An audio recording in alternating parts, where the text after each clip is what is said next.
After his successful duel, Lloyd has amassed an impressive 639 RP, which he immediately invests in a series of upgrades. He has raised his basic planning and basic surveying skills to level 10, unlocking their intermediate forms, which grant him extremely useful optional skills, such as GPR scan, ground penetrating radar. Armed with his new powers, Lloyd returns to the coal mine. Using GPR scan, he can see up to 5 meters deep, identifying a safe route through unstable rock. The major problem is manpower.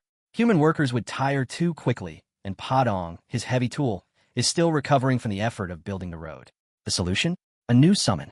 With 119 RP left, Lloyd uses his 70 to play the random summon game again.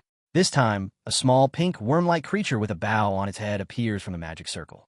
The new summon, named Bangul, seems even more useless than Padong at first. But Lloyd has learned not to judge by appearances. Bangul confirms that he can grow in size and has special abilities.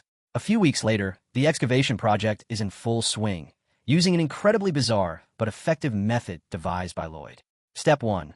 A gigantic Bangul, placed in front of a makeshift tunneling machine, gnaws and eats the earth and rock with its Earth Chew Level 1 ability. Step 2. Thanks to its accelerated earth digestion ability, Bangul launches projectiles made of pure steel excrement with its Steel Chicken Launcher Level 1. Step 3.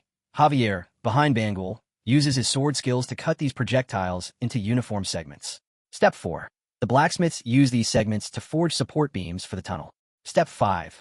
Javier has an existential crisis, wondering why a knight of his rank would end up cutting up the droppings of a giant pink worm underground.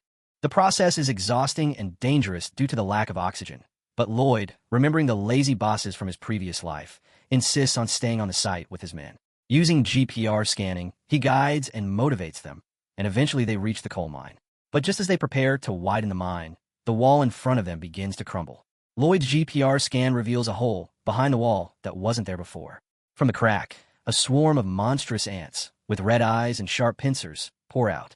Lloyd realizes with horror that this is a threat he didn't anticipate, something not mentioned in the novel. Javier rushes into battle, defending the workers' retreat, but is quickly overwhelmed by the sheer number of creatures. The tunnel is too narrow, the oxygen is running out, and a mine collapse would only slow them down temporarily. In a moment of panic, Javier slaps Lloyd to bring him back to reality. The spark of inspiration strikes. Lloyd remembers, anthill, coal, underground, fire. Javier, we're going to face them head-on. We're going into the anthill. Lloyd shouts, grabbing a torch. Although the idea seems suicidal, Javier, now trusting Lloyd's judgment, follows him without hesitation. The two throw themselves straight into the heart of the swarm, ready for a desperate confrontation in the dark depths of the mine.